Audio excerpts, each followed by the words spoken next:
Hello, I'm Charles Figley, and I want to spend a minute or two telling you about the National Veterans Foundation and Shad Meshad in particular. I've known Shad since 1974. I made contact with him because as a researcher focusing on combat veterans, I was kind of blown away by how much Shad Meshad had been doing in 1974.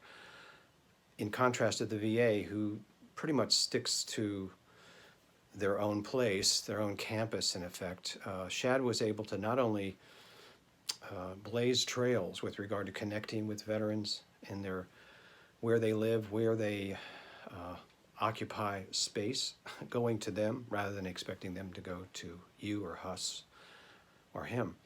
And so I invited Shad in 1975 to be on part of a panel at a national conference, and we talked about what we knew about Vietnam combat veterans and how best to work with them, to study them, what I do primarily. And Shad's work is just remarkable. Then he collaborated with me and other people in creating the Vet Center program within the VA, again, to bring services to the veteran and to make it easy for them, maybe walking down the block or taking a bus, rather than having to go out to the VA, which is frequently further away from where they are.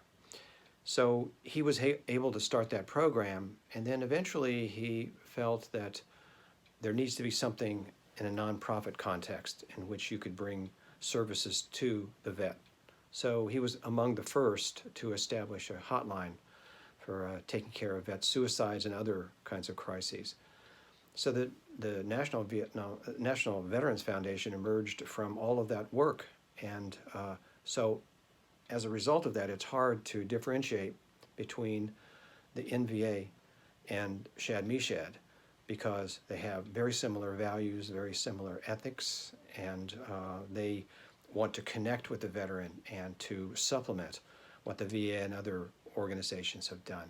And my hat's off to both Shad and the National Veterans Foundation. Thank you for all your work.